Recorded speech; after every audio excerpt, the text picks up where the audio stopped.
Future.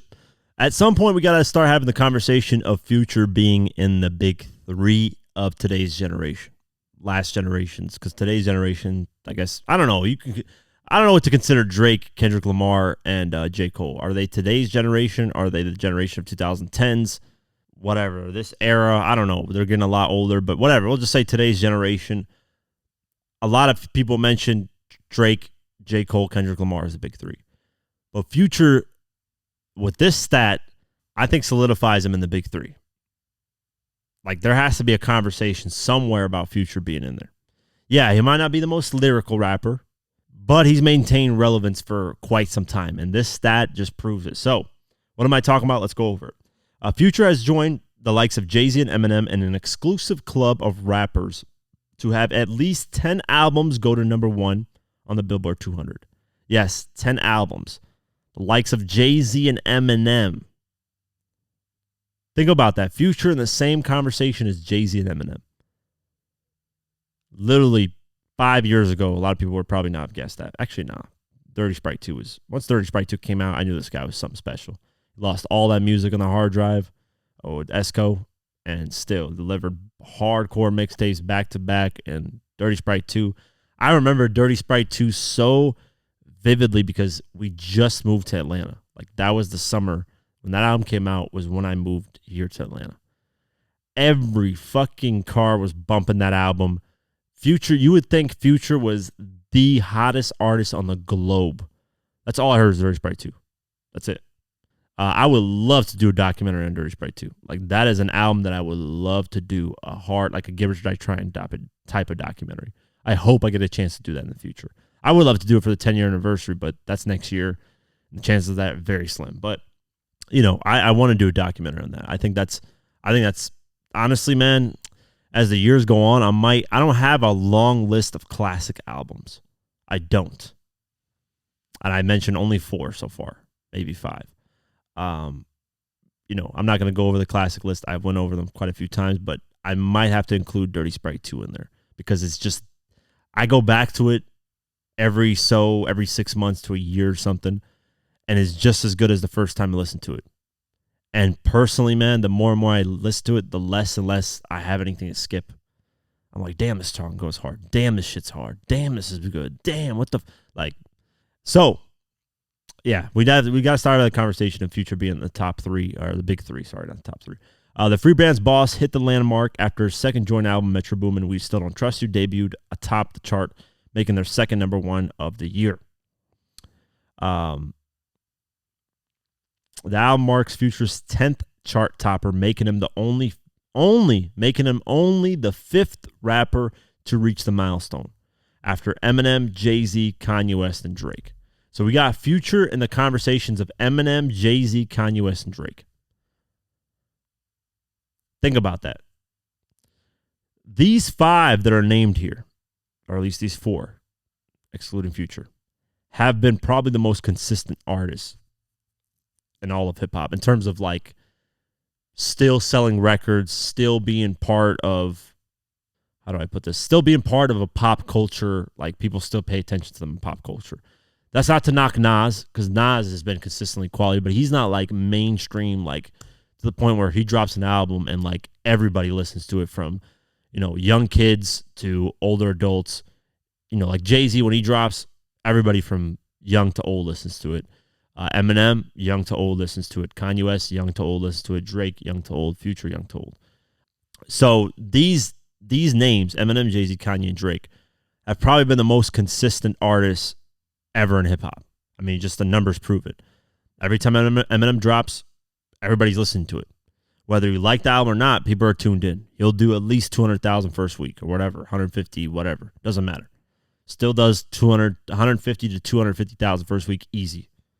Jay-Z, 444 was the last solo album he released, but it created a moment, man. Everybody started reacting to it. Future got mad about the money to the ear thing and whatever the hell. Everybody was 50 called it golf course music and whatever. So people were reacting to it. It's part of the culture. Kanye, we know Kanye. Just recently we did with Vultures 1.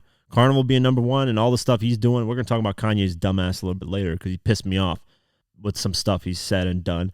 And then Drake, obviously. Drake's been, the one. So Future being inserted into that is like, hey, man, you can't deny it. So Jay-Z has 14 number one albums, the most of any rapper, while Drake follows closely behind with 13. Kanye has 11, Eminem has 10. And the overall record out of all artists combined, rap, hip-hop, pop, rock and roll, jazz, whatever the hell, the Beatles have 19. So it's going to be a while, before somebody matches that. So 19. Eminem has 10. So that's kind of a low number, man, when you really think about it. Like, does Eminem only have 10 albums out in his career? I'm saying only, like, that's not a lot of albums. Now that I think about it, yeah, Eminem took some good breaks between his career. He did take like a 6-year hiatus. So Infinite's not officially, because it's not a mainstream album. So 1, 2, 3, 4, 5, 6, 7, 8, 9. Yeah, so 10. Damn, Eminem only has 10 albums. And the only reason I'm saying only is because a lot of artists at this point in their career have, like, look at Drake. Drake's already got, Drake's been consistent for a fat minute. Drake's already got 13. Kanye has 11. Eminem with 10. So Jay-Z's got 14. So Jay-Z's been doing his thing. Yeah, Eminem's going to release this year, so he's probably going to get 11. Which is going to match Kanye. But then if Kanye drops Vultures 2 and hits number 1, he's going to increase his number. And then Drake, I wouldn't be surprised if Drake drops an album this year.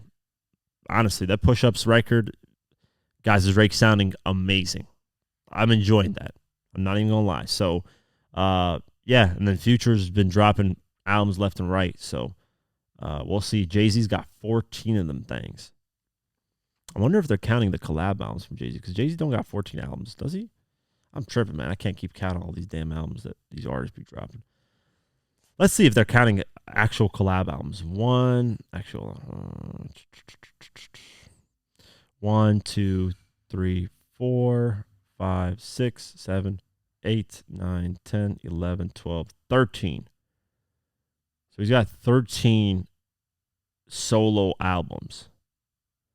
So I guess they're counting the collab albums? Yeah, I don't know. 1, 2. Did I count that wrong? 1, 2, 3, 4, 5, 6, 7, 8, 9, 10, 11, 12, 13. Yeah, he's got 13. So this says here 14.